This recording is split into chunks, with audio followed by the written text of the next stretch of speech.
Salut tout le monde, j'espère que vous allez bien. En tout cas, je vous souhaite la bienvenue sur ma chaîne où on parle d'astrologie. Moi, c'est Valériane et aujourd'hui, j'ai envie de vous parler de la Lune en Verseau. Alors pour ceux d'entre vous qui ne le sauraient pas, on a tous dans notre profil astrologique un signe lunaire, c'est-à-dire une lune qui est située dans un des 12 signes du zodiaque, et c'est un élément extrêmement important dans ce qui nous représente en astrologie parce que ça correspond à notre être émotionnel. Donc quand on connaît son signe lunaire et ce qu'il signifie, on a des informations sur les attitudes et les réactions qu'on a en général face aux ressentis qu'on peut vivre, et on a aussi des informations sur ce dont on a besoin pour se sentir bien émotionnellement parlant et en sécurité.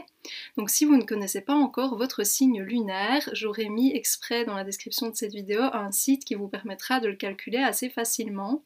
Et alors autre chose à bien garder à l'esprit mais qu'on ne sait pas toujours, c'est qu'on n'est pas défini en astrologie uniquement par son signe lunaire ou même son signe solaire. On a en fait beaucoup d'autres éléments qui viennent construire ce qui s'appelle notre thème astral, donc entre guillemets notre profil astrologique. Alors si vous avez la lune en Verseau, cette vidéo parlera uniquement de cette partie de votre thème astral.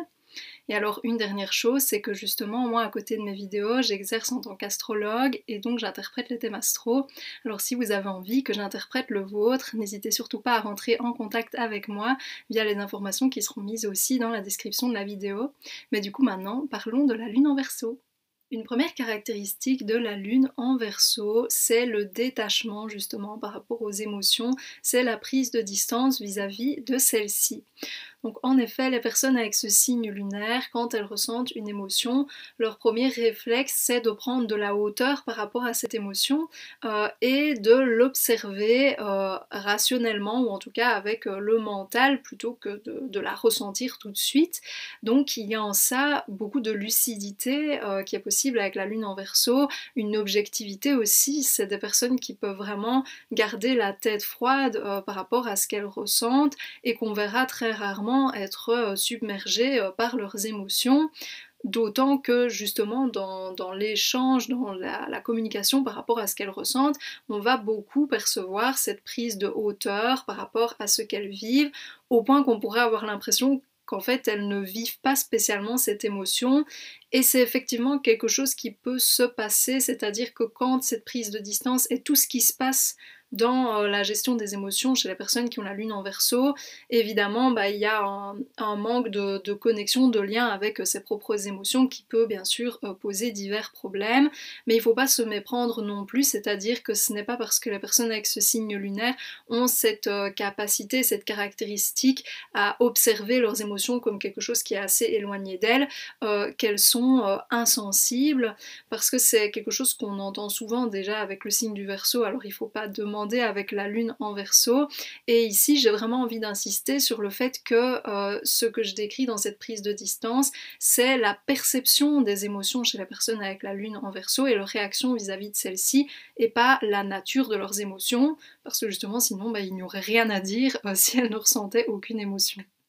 Une autre grande caractéristique de la lune en Verseau, c'est le besoin de lien vraiment émotionnel avec la collectivité. Je trouve vraiment que pour la lune en Verseau, la phrase être le changement qu'on veut voir dans le monde, c'est vraiment un besoin. C'est des personnes qui ont besoin pour se sentir bien émotionnellement d'effectivement incarner ce changement, cette révolution qu'elles veulent voir arriver. Et alors on observe un lien émotionnel assez changeant avec la lune en Verseau vis-à-vis de cette collectivité, c'est-à-dire que par moment ou par période, les personnes avec ce signe lunaire peuvent se sentir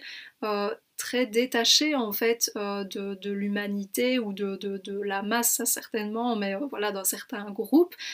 et donc vraiment être dans une sorte d'isolement. Et puis après elles peuvent revenir dans le groupe et justement être vraiment touchées par ce que vit ce groupe, ce que ressent ce groupe, et donc avoir ce rôle de changement, être une sorte de pionnier vis-à-vis de l'avenir de la collectivité. Et alors une autre caractéristique de la lune en Verseau, c'est le fait d'avoir la sensation qu'on est incompris et que d'une certaine façon nos émotions nous isolent du reste du groupe. Donc ça évidemment ça peut être très dur à vivre pour les personnes avec ce signe lunaire qui, comme je l'ai dit, ont justement un besoin de lien émotionnel avec la collectivité. Et moi ce que j'ai envie d'expliquer ici, c'est qu'à mon sens, il y a justement dans les émotions des personnes avec la lune en Verseau quelque chose qui leur permet d'entrer en lien avec la communauté, même si à la base cette émotion était quelque chose qui les détachait en quelque sorte de la masse ou du groupe, parce que en fait à travers les émotions ressenties par les personnes avec la lune en Verseau, il peut y avoir des espèces d'éclairs de génie. C'est comme une sorte de pont, de porte ouverte vers de nouvelles visions, vers des idées révolutionnaires. C'est comme une boussole qui, je trouve, leur permet ensuite de retourner dans le groupe et alors d'être effectivement inspirés et d'inspirer les autres et d'amener le changement qu'elles veulent voir dans ce groupe. Et voilà, on a vu ensemble ce que ça signifie d'avoir la lune dans le signe du Verseau. J'espère que ça vous a parlé et que ça vous a plu. Si c'est le cas, n'hésitez pas à aimer cette vidéo ou alors à laisser un commentaire pour me le faire savoir ou pour partager votre expérience avec la lune dans ce signe. Et n'hésitez pas non plus à vous abonner à la chaîne, évidemment, si vous voulez voir d'autres vidéos de ma part dans le domaine de l'astrologie. Moi, la prochaine fois, je ferai une vidéo sur la lune en Poisson, c'est la dernière de la liste. Et du coup, d'ici là, je vous souhaite une bonne journée ou une bonne fin de journée. Salut!